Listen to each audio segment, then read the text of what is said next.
exorcism, or mental illness.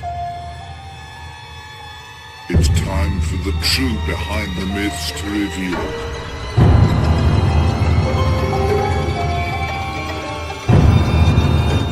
Does demon possession exist today?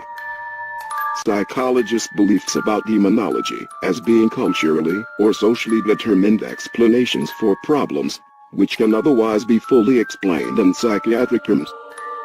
However, many Christians still believe that demons really do exist as actual spiritual entities, and that they can adversely affect the lives of people today.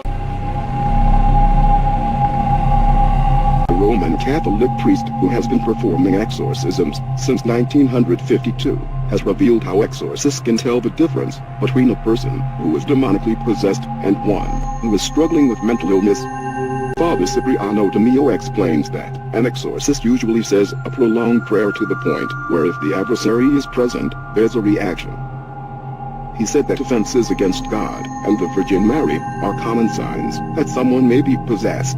De Mio said exorcists need to go through rigorous training and realize that not all cases of possession look the same.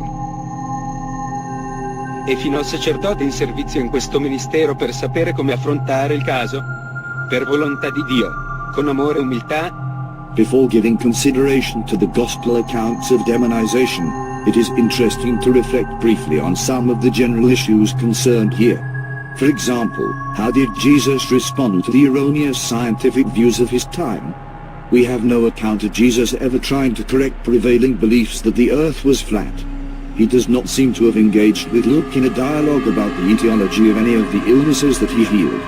Of course, his mission was not to interfere with the scientific accumulation of human knowledge about the world and the universe, but to win back those who were spiritually lost because of sin. We presume, therefore, that he shared our human limitations in terms of his understanding of other matters. To go along with prevailing errors of a medical or scientific kind was not dishonesty, but rather a sharing of our human limitations. When we consider Jesus' understanding of demons, however, it is really not satisfactory to suggest that he was limited by a lack of scientific knowledge. Demons, if they exist, are spiritual beings, and Jesus came to bring spiritual truth. Surely, he would not accede to erroneous views regarding the influence of evil in human lives. Are not simply different names for, or different models of understanding of, the same thing. Then we are left then with two possibilities. Either they are unrelated phenomena, or else there is some kind of association between them. Of course, even if they are unrelated, they may still be confused with each other because of superficial similarities. If they are related, however, we need to understand the nature of the connection between them. Thus, we may be faced with a differential diagnostic problem. Either we need to distinguish which of these two entities we're dealing with, or else we need to identify which is the primary problem which led to the other as a secondary complication.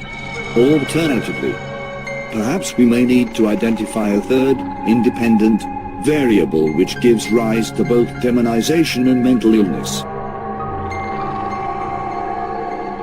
Why, then, is psychiatry particularly thought of as being the area of medicine in which demon possession is most likely to be encountered?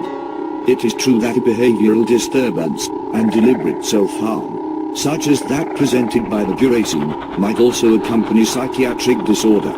In fact, the range of possible differential diagnoses in this case is probably quite wide.